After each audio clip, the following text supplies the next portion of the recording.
여러분 놀라셨죠? 아니 원장님 디스크가 터져나왔는데 어떻게 수술을 안 해요? 라고 생각하는 분들이 많아요. 하지만 사실 허리 디스크 환자의 90% 이상은 수술이 필요 없습니다. 디스크인 줄 알고 온갖 검사를 다 했는데 허리는 멀쩡한 경우가 있어요. 이럴 때 바로 범인은 인 거죠. 그러니 당연히 척추 수술을 하면 전혀 효과도 없고 아무런 의미가 없습니다. 하지만 지금부터 제가 말씀드리는 증상이 나타난다, 이거는 이야기가 지금까지랑 완전히 다릅니다. 우리 몸이 보내는 응급 신호이기 때문에 이 증상들이 있으면 절대 시간을 지체하지 말고 바로 병원에 가서 수술이 필요한 건지 꼭 상의를 하셔야 됩니다.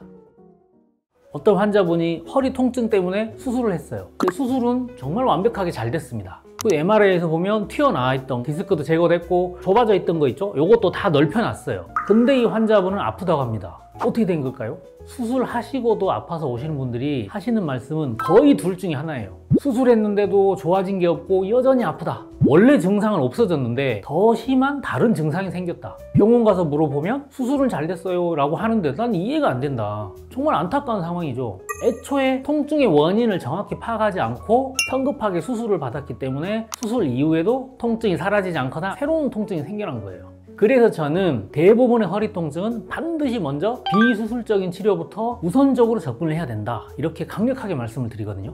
정말 다행인 점은 실제 여러분이 겪는 허리 통증의 대부분은 수술 없이도 관리하고 치료할 수 있다는 사실입니다. 그러면 수술 없이도 치료 가능한 통증이 뭐가 있냐? 크게 세 가지가 있는데 그 첫 번째 통증은 바로 허리 디스크, 추간판 탈출증인데요. 여러분 놀라셨죠?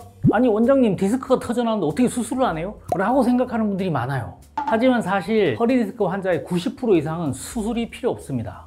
디스크는 그 안에 섬유륜이 있고 그 안에 이제 수액이 들어있는 이런 구조예요. 그러니까 이 섬유륜이 눌리거나 찢기면서 튀어나오고 심하면 수액까지 탈출해서 신경을 누르고 있으면 저림이나 통증이 생기는데 이걸 우리가 이제 편하게 디스크 증상이라고 하는 거죠. 근데 시간이 지나면 우리 몸의 면역 체계가 요 튀어나온 부분, 요 디스크를 우리 몸에 불필요한 이물질이 생겼네? 하고 인식을 합니다. 그래서 청소부 세포들을 보내서 야금야금 분해를 하게 돼요. 흡수를 해버립니다. 마치 상처에 딱지가 앉았다가 다 치유되면 저절로 떨어져 나가는 것처럼 그런 원리죠.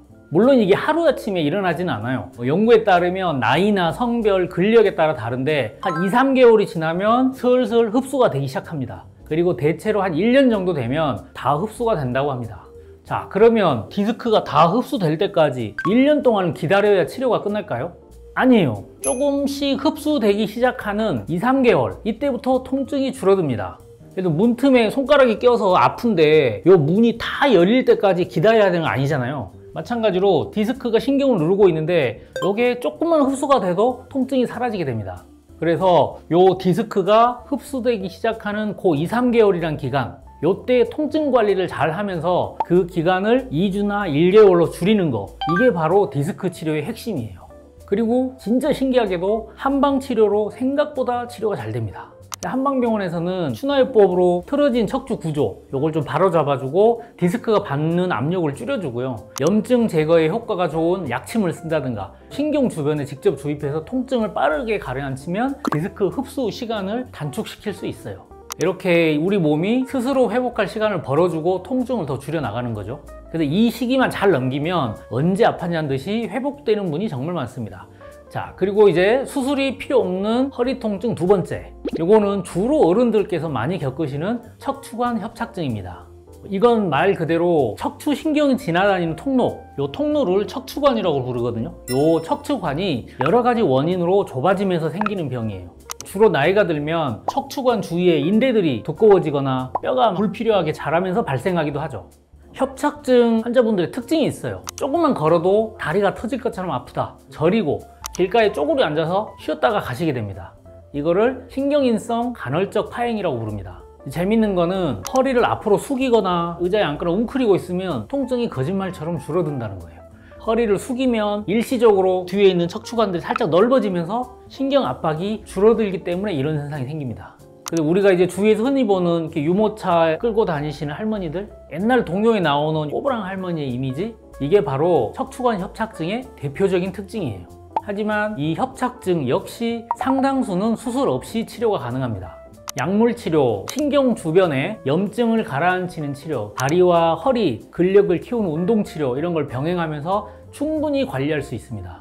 특히 허리를 이렇게 뒤로 과도하게 젖히는 그런 운동들은 피하고 복부하고 엉덩이 주위의 코어 근육을 강화하는 운동이 중요합니다. 이건 지난번에 제가 운동법 소개해 놓은 영상이 있거든요. 그거를 꼭 참고해 주세요. 자, 마지막으로 세 번째는 이상근 증후군입니다. 우리 엉덩이 깊숙한 곳에는 골반 안쪽에 세모로 생긴 이상근이라는 근육이 있는데, 이 근육이 딱딱하게 굳거나 뭉치면서 바로 아래 지나가는 좌골신경이라고 하는 굵은 신경을 압박하게 됩니다. 특히 오래 앉아 있거나 운전을 많이 하거나 뒷주머니에 지갑 넣고 다니는 분들 있죠. 이런 습관이 있으면 이상근이 쉽게 굳습니다. 증상은 어떨까요? 일단 엉덩이부터 허벅지 뒤쪽까지 종아리까지 찌릿찌릿하고 저리게 됩니다. 통증도 생기고요. 이 증상이 들어보면 뭐랑 똑같죠? 맞아, 이게 허리 디스크랑 증상이 거의 판박입니다. 그래서 이제 디스크인 줄 알고 온갖 검사를 다 했는데 허리는 멀쩡한 경우가 있어요. 이럴 때 바로 범인은 이상근인 거죠. 그러니까 이상근 증후군은 근육의 문제예요. 척추 문제가 아니에요. 그러니 당연히 척추 수술을 하면 전혀 효과도 없고 아무런 의미가 없습니다. 바로 이 이상근의 뭉친 부분을 풀어줄 수 있는 한방요법을 선택해서 치료를 하고, 치료 후엔 이제 스트레칭이나 운동 혹은 마사지 이런 걸로 이상근을 관리해 주는 것이 핵심 치료법입니다. 전에 제가 찍어놓은 이상근 증후군 운동법 영상이 있으니까 그것도 꼭 참고해 주세요. 자, 지금까지는 수술이 필요 없는 대부분의 경우를 말씀드렸어요. 하지만 지금부터 제가 말씀드리는 증상이 나타난다, 이거는 이야기가 지금까지랑 완전히 다릅니다. 우리 몸이 보내는 응급신호이기 때문에 이 증상들이 있으면 절대 시간을 지체하지 말고 바로 병원에 가서 수술이 필요한 건지 꼭 상의를 하셔야 됩니다. 가장 먼저 체크해야 될 첫 번째 증상은 대소변 장애가 생기는 때입니다. 허리 통증이 있는데 이것과 함께 소변이나 대변을 보는 게 갑자기 힘들어진다. 내 의지와 상관없이 대소변을 실수를 하게 되거나 반대로 소변은 마려운데 절대 나오지 않는 증상, 이런 것들이 생길 수 있거든요. 특히 이제 말 안장이나 자전거 안장 닿는 부분, 엉덩이하고 허벅지 사이에 회음부라고 하죠. 그 부분의 감각이 점점 무뎌지는 마비 증상이 있다. 마미 증후군 혹은 말총 증후군이라고 부르는 아주 위급한 상황입니다. 우리 하반신으로 가는 척수 다발이 쭉 내려오다가 말꼬리처럼 흩어지면서 모여있는 그곳을 마미라고 부르거든요. 그 중에 한 가닥이 아니라 전체 한 다발이 눌리는 증상이 생기는 거기 때문에 매우 심각하고 경우에 따라서는 성기능 장애를 동반할 수도 있습니다. 그래서 이 증상이 발생하면 응급수술 1순위다. 꼭 기억하시면 좋겠고요. 이 골든타임을 놓치면 영구적인 하반신 마비나 대소변 기능을 잃는 장애를 초래할 수도 있어요. 조금 지켜볼까? 이런 생각 절대로 하시면 안 됩니다. 두 번째는 증상으로 봐서는 디스크인 줄 알았는데 알고 봤더니 척추뼈 자체가 물리적으로 손상되거나 골절을 동반한 케이스예요. 이거는 비교적 명확하죠. 교통사고나 아니 높은 곳에서 떨어져서 낙상을 입은 경우, 이렇게 큰 충격으로 척추뼈가 부러지거나 어긋난 경우예요. 뼈의 안정성을 확보하기 위해서는 일단 수술이 꼭 필요할 수 있습니다. 특히 연세가 많은 어르신분들의 경우에는 통증이 있다면 더 주의 깊게 꼭 살펴봐야 됩니다. 큰 사고가 아니더라도 심지어는 뭐 기침을 하다가도 척추뼈가 납작하게 주저앉는 경우들이 있어요. 압박골절이라고 하는데, 연세가 많으신 분들, 특히 골다공증으로 이제 뼈가 되게 약해져 있는 분들은 이 압박골절의 위험이 좀 큽니다. 만약 이런 식으로 물리적인 충격을 받은 이후에 통증이 너무 심하다거나 뼈의 변형이 계속 진행된다거나 이러면 꼭 수술적 치료를 고려해야 됩니다. 마지막으로 어떤 특정 질환으로 인해서 극심한 통증이 느껴진다, 이럴 때도 수술이 필요할 수 있어요. 예를 들면 척추 전방전이증이라는 병이 있거든요. 뼈가 이렇게 가지런히 척추뼈가 정렬이 돼야 되는데 위쪽 척추뼈가 이렇게 앞으로 밀려 남아 있는 이런 상태예요. 이게 너무 심해져서 척추의 불안정성이 심해지고 신경도 아주 강하게 압박하고, 그러면 이제 디스크와 동반해서 다리 마비 증상까지 나타날 수 있거든요. 이런 경우는 수술이 꼭 필요할 수 있습니다. 또 이제 목 디스크나 아니면 사고로 인해서 목뼈가 손상돼서 팔이 마비 증상이 이어지는 경우도 마찬가지입니다. 자, 오늘 내용을 정리해 볼게요. 허리 통증의 원인은 디스크, 협착증, 근육 문제, 심지어는 응급수술이 필요한 상황까지 정말 다양합니다. 이걸 전부 디스크라는 이름 하나로 뭉뚱그려서 생각하면 제대로 된 치료의 첫 단추부터 잘못 끼우게 되는 겁니다. 그래서 이제 저희 병원에서는 첫 진단 과정에 가장 많은 시간과 노력을 썼습니다. 환자분의 말을 하나하나 기울여서 듣고, 어떤 동작에서 아픈지, 언제부터 아팠는지, 평소에 가지고 있는 생활 습관은 어떤지 꼼꼼하게 체크를 해서 진짜 중요한 원인들을 찾는 거죠. MRI 사진도 참고하지만 환자분 몸에서 전달하는 신호에 귀를 기울이는 거, 이게 가장 먼저예요. 이 영상을 보신 분들도 오늘부터 딱 한 가지를 꼭 실천해 보세요.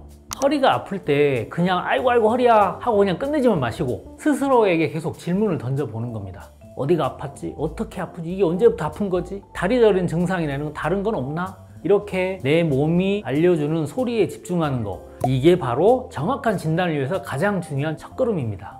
특히 오늘 알려드린 응급신호, 여기에 해당하지 않는 대부분의 통증들은 수술 없이도 추나, 약침, 한약, 매선치료 등 비수술적인 방법으로도 충분히 치료할 수 있습니다. 남들도 다 이렇게 살겠지, 뭐 참고 사는 거지 이렇게 생각하면서 혼자 끙끙 앓으면서 버티지 마시고, 더 궁금한 점이 있다면 아래 댓글로 편안하게 질문을 남겨주세요. 오늘 내용이 유익하셨다면 구독과 좋아요를 꼭 부탁드리고요. 오늘 영상은 여기서 마치겠습니다. 지금까지 통증의 정석 채널의 박철현 원장이었습니다. 감사합니다.